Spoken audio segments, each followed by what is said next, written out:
All right, everybody. Well, thank you for joining in. This is this week's Sector Spider preview. We're going to take a look at all the different economic, well, not all the different economic sectors, but the main 9 economic sectors that make up the S&P 500. So it's pretty easy to recap this week, and I can do that right now. Trade war this, trade war that, blah, blah, blah, blah, blah, blah, blah. Markets going lower, markets selling off, trade war tensions drive markets lower. Well, don't believe it, because if you actually look at the charts and turn off the news, the Dow Jones is literally minus 58 basis points from 2 weeks ago when Trump said he was going to hit China with the $200 billion in tariffs. So in a way, I think it's unfortunate that these idiots in the financial news media can't be held responsible for their incompetence. But I guess the idea these days is that it's entertainment and it's not actual news. So they need to try to find a story for every time the market makes a little move. But in reality, probably 95% of the time, if the market's moving, it's not moving due to fundamental news.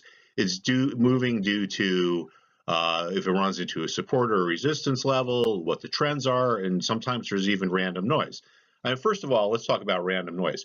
Say Fidelity gets a redemption where someone wants them to sell, where someone wants to take $200,000 out of their mutual fund.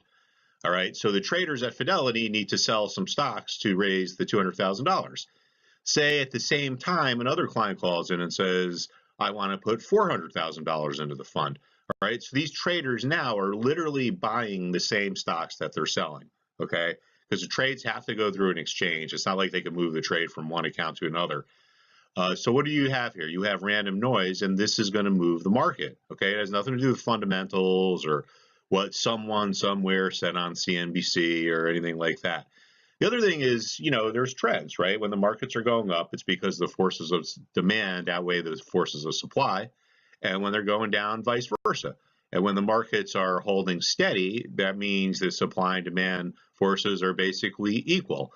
So here's the thing. A lot of times the market will get to a support or resistant level, and it will be overbought or oversold. And people that know trading and people that understand the stuff will see, all right, well, this is why the market reverted. The media is going to come out and look for some kind of a reason.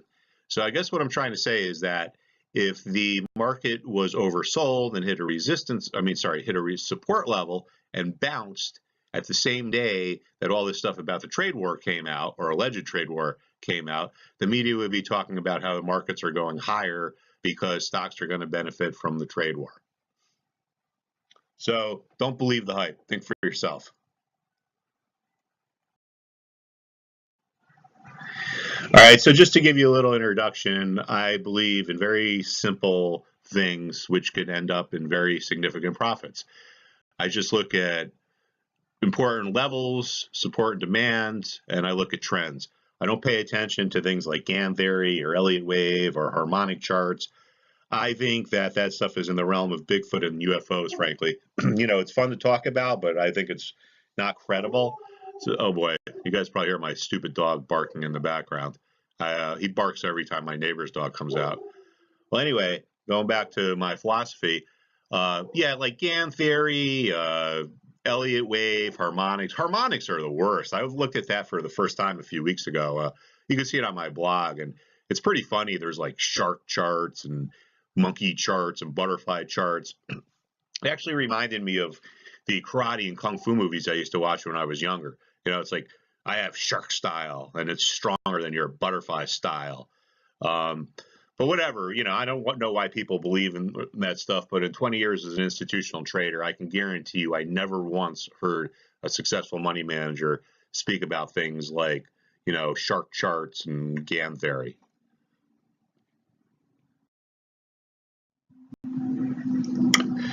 So here's just a little bit of an overview of what's going on in the market. We're going to go through each of these individually.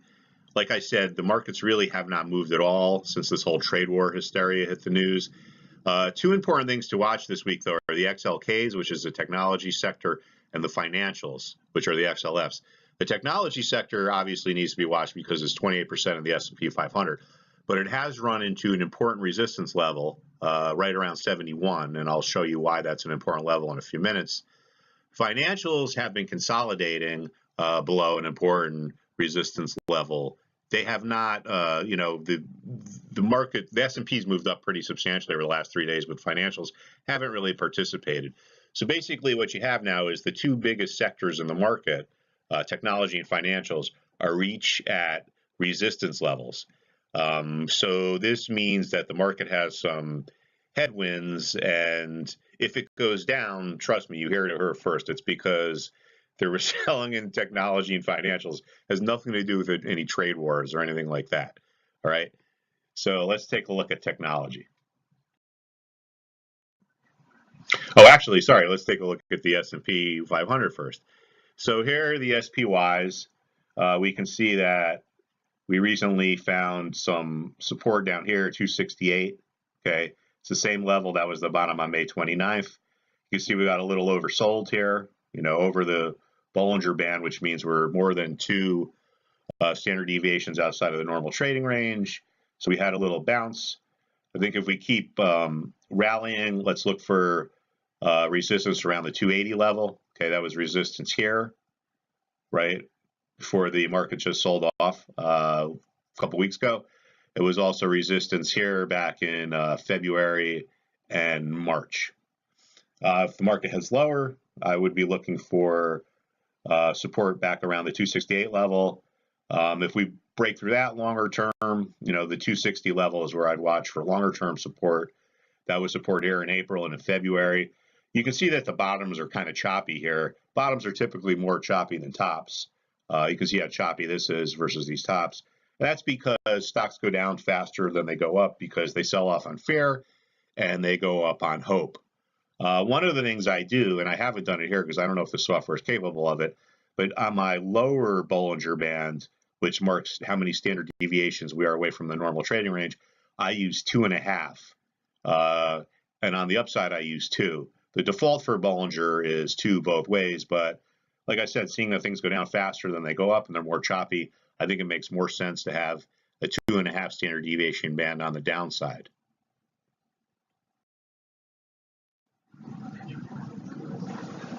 Okay, so here we are with the XLKs, the technology sector. You can see what I mean. Friday, they smacked into a wall of resistance right here at the 71 level. 71 is an important level because back here, this was the all-time high, and then we had a significant sell-off after. When things make new all-time highs or long-term highs and they have significant sell-offs after, those levels become important.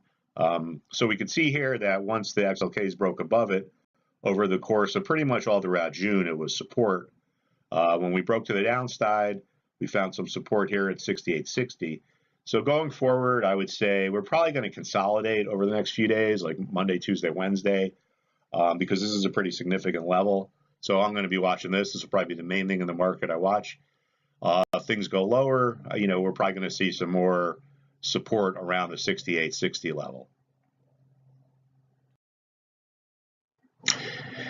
So here we are with the financials, and you can see what I mean. They have been consolidating below this 2680 level, all right, over the last, say, 2 weeks.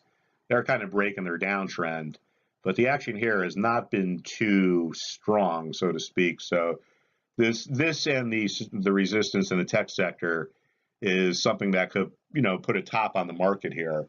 And probably the S&P won't go too much higher, while the market just needs to kind of work through these things. Here's an interesting thing to look at in the financial sector. Okay, you can see here that in January, the XLS failed right around 30. Okay, this is the exact same level that they failed at back here before the market crashed in 07. All right, so that's 11 years ago. And for some reason, it turned at the exact same level.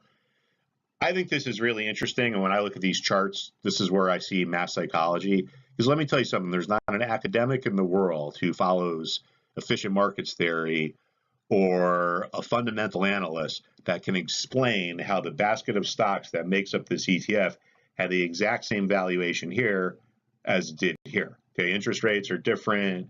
We have a different president. The economy is different. But yet somehow, for some strange, mysterious reason, the market turned there. All right, so this just shows you, even over the long term, the market has a memory, and it's important to pay attention to long-term levels. Okay, there's been some interesting movement in the healthcare sector.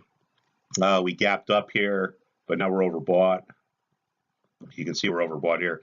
And there's going to be some resistance around the 86.50 level because that was resistance back here in February and March.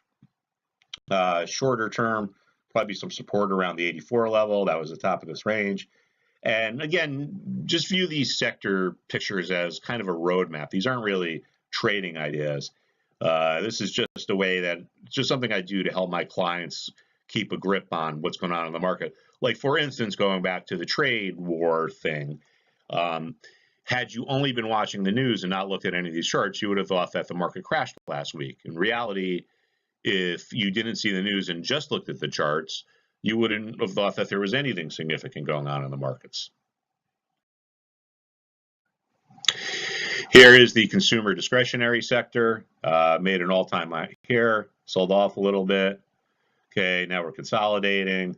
Probably going to be some support at this 107 level because that was the top back here, and here was also the area from which this rally started. So if we head lower, I think we're going to see some support there. Industrials are testing support around the 71 level. Okay, you can see that this was the bottom here. This was the bottom here. Was where the rally started here. They became a little bit oversold, but now they are trading sideways. They broke the downtrend. If the overall market rallies, which in my opinion, I don't think it's going to this week. I think we're going to head a little bit lower, but we'll see. If it does go higher, this could be worth a little bit of a trade in here. You can see it could get right back up to the 76.50 level for maybe a couple weeks. Not that big of a move, but if you play the options market, there might be some money to be made there. Consumer staples. This is another interesting dynamic in terms of long-term things. Take a look at this 50 level. Okay, this was the top throughout these 2 months and has been consolidating, a little bit overbought, slight uptrend. But what's interesting here is how important this 50 level is long-term. You can see that the 50 level was the top throughout 2015. It was also the bottom here in September, recent bottom. So longer term, let's keep an eye on this. If this 50 level breaks, there could be a significant move lower. That's my little red arrow there. But these are staples. So these are things people need versus discretionary, which is things people just want. So this is an important thing to keep an eye on. Energy has been kind of just trading sideways. You can see that there's support at 74. That'll probably continue. If we head lower, it was the top back here, and the most recent lows in June and at the end of June, and I guess this is the end of May here. You can see that there's important resistance at 78. That was the top here, and that was the top here. And now going back to long-term market memories, like we talked about in the financials, let's take a look at the XLEs on a longer-term basis. Okay, you can see that how important the 78 level is, all right? This was the top back here in December of 2016. It was here earlier in this year, and it was here recently. So again, if you have any fundamentalist friends, and you want to give them something that they can't answer, just say, well, how could these things have the exact same valuations at 3 different points in history, considering that the price of oil is different, interest rates are different, the economy is different, but yet somehow when we get to the 78 level, the sellers happen to overpower the buyers. If we get back up to the 78 level, there's going to be resistance there again, and if it breaks through, we could have a meaningful move upwards. But it would take, I would suspect it's not just going to break right through it. If it does go there, it'll probably take some time to consolidate, work higher. Okay, materials, pretty boring stuff here. You can see that they kind of found a support level around this level here, around 58, which was in early June, late May. Now they've been consolidating around that same level for the last 2 weeks. And again, these are not trade recommendations. This is just a roadmap. If these things do rally, Probably going to see some resistance at 61.50. That was resistance here, here, and here. But these things move slow. They're boring. So I'm sure there'll be plenty of notice. And last but not least, here are utilities. You can see they've been uptrending since finding support around this 49 level. It was kind of, this 49 has been the bottom since March. Just working higher, nice and slow, not overbought. But if we do see some profit taking, I would suspect that there's going to be some support around this 52 level because it was the top here. And to summarize, the most important things to watch this week, in my opinion, are how do the XLKs handle this 71 level, and how do financials handle the bottom of the recent range, which is resistance at the 2680 level. This is over 40% of the S&P 500, so clearly it's going to have impact on the broader markets. So that's what I'm going to be watching, and thanks for tuning in, and I guess we'll be speaking again next week.